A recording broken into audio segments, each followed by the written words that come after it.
Hello YouTube channel, this is Alyssa. I am actually here in my PJs. This is my Christmas PJs, so kind of bear with me with my clothing and stuff. But I did want to do a video. I haven't done a video since last week. And I also just had some things that I pretty much really just wanted to talk about, kind of get off of my chest. Because I know some things that maybe other people are questioning too, that maybe other people have the same thoughts or feelings. And also if you may have been through this step in your recovery, if you can give me even some hints or some help, not really hints, but like help, or some suggestions on how to be able to get through these. Now I did write it in my phone, so I have it here in my notes. So let me see. Sorry, it's like, okay. So the first topic that I did want to talk about, and I do just write them down, like, so I don't forget. But one of the things that I did want to talk about was how do you properly protect yourself after you've been sexually assaulted. Now, when I say how do you properly protect yourself, before I was assaulted, I thought I was protecting myself. I was aware. I thought I was aware of my surroundings. I was making safe choices.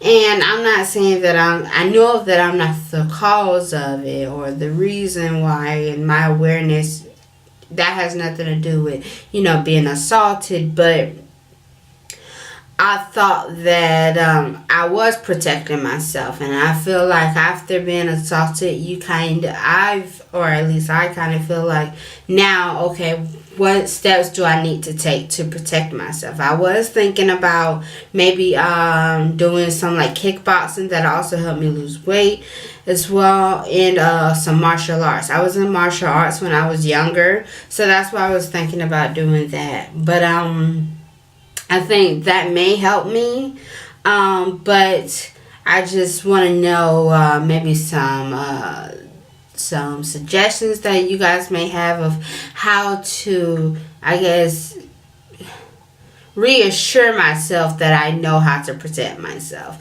But I do think that me taking classes will be a very good idea to, really know of how to protect myself properly. Another thing is, when does the trigger stop? It seems like almost everywhere I go is some kind of trigger. And sometimes some triggers for me are worse than others. It's certain songs that I hear. It's a trigger where I actually just start immediately crying, and I can't really even control it. Another thing is certain restaurants. When we pass by certain restaurants or go to certain restaurants, that's a trigger. Certain stores, because I know that he used to work in where he used to work, so whenever we pass by where he used to work, that triggers. But I have this question of, when will they ever stop? Now, the assault happened about 1.5 years ago. I did just report it a few months ago, so back in July. The end of July is when I actually reported it, and it seems like the triggers are just wham, wham, wham. Like they're coming at me pretty hard, and it's just kind of hard to kind of deal with pretty much deal with my emotions, because I like to sort out, okay, what am I feeling now? And it's really also hard for me to express, like whenever I'm with my boyfriend, and a lot of the stuff he does know a lot of my triggers. So we'll kind of go a certain route instead of another, so we don't pass certain places. Or we'll, I do tapping, like as you can see right there. These are my tapping skills right here that my tapping that I do, and it's really relaxing. That does help. But yes, it's like just the other day, I think 2 days ago, me and him were in Winn-Dixie. We were leaving out of Winn-Dixie, and we had grabbed a couple of things to cook dinner. And a guy was, sashaying all around the parking lot, and he was driving like really fast, and he was playing a song. And the song was, oh my goodness, I can't remember with the name of the Some Type of Way by Rich Homie Quan. That's the biggest trigger I think for me, or hearing his name, and or when no one really ever says his name, so like the detective and stuff, of course. But that song is that's a really big trigger for me, and it's hard. And as soon as I heard it, I was like telling myself, stay. And before I could I was trying to tell myself, stay strong, Alyssa. But before I could even say strong, I just said stay, and I just started crying. And it was like I was crying really hard, and it was hard for me. And I had just had such a wonderful day too. Like I was on cloud nine all day. But then I heard that song, and it was triggered right then and there. So that's what I want to know, is when does the trigger stop? I think that's one of the big things for me, is I just do, if they stop, I want to know when do they stop, or how long does it take. And I know when it comes to the recovery, there is no certain length of, okay, you should be doing this in this amount of time, and then you have to do this. It's not really, everyone recovers differently, and I understand that. But I want to kind of know that it will, stop, hopefully. And I just want to know, when will they? Another one of the topics or questions that I had was, could you ever really trust someone who is trustworthy after being sexually assaulted by someone else? Okay. Pretty much what I mean by that is, I'm saying, like my boyfriend, okay? He's been amazing through this recovery, and this year is something new for him. He's never been with anyone who's been sexually assaulted or assaulted, period. And I know that it is hard for him, just like it's hard for me. I've never been through this as the survivor. But he's very trustworthy. He helps me. He motivates me. Every single counseling meeting I've had, all my detective interviews, he's been to every single last one of them. He has not missed one. He'll miss work before he missed an interview or a counseling session or anything. Like, he's always there. He's very trustworthy. We've been together almost 2 years now, and it did happen around the same time of us, just starting our relationship, and then the assault happened. But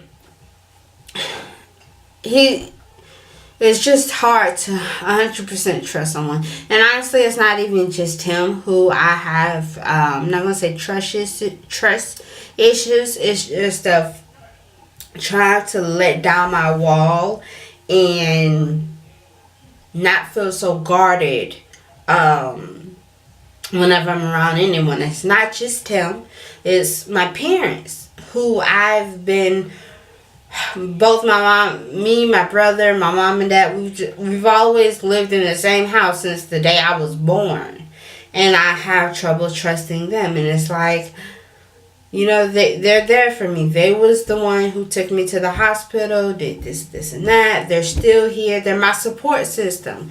But it's hard for me to even trust them being my support system. So that's really hard. And I know that they understand. They know it takes time and stuff like that. But I do want to know if I'll ever really be able to trust someone who is trustworthy. Because after being sexually assaulted, you do feel, at least in my case, is what I want to say. I trusted that person that they would never do some. I'm doing a video. That they would have never did what they did to me, that they would have never took it that far, and they would have never even wanted to hurt me, especially in that kind of way. So it is a big part of trust that was taken from me. So I do wonder if I'll ever trust.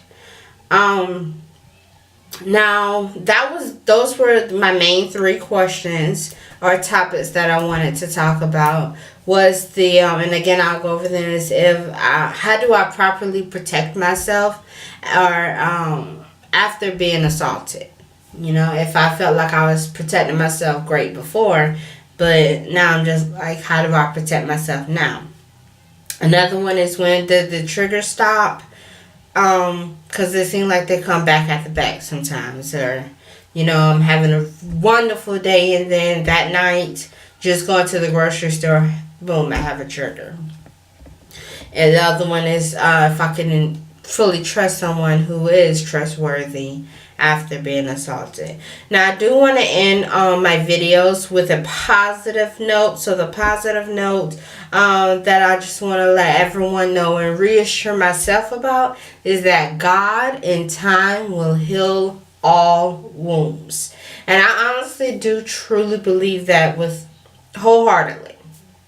I really do believe that, you know, me keeping faith in God, and me you know, doing what I'm supposed to do, trying to be a good person, not just and only a good Christian, but a good person, a good loving person to those that I do know, and to strangers, complete strangers. I do want to, you know, make people smile even if I don't know them, because I know everyone out there is, or not everyone, but it could always be worse. What I'm going through could always be worse. I could not have a support system. And I know a lot of women don't have support systems. And that's why survivors, all of us as survivors, have to be together and support each other. So I do want to say that God in time will heal all wounds. I do know that these questions that I'm having now, I will eventually say, you know what, I remember I was asking if I could trust somebody.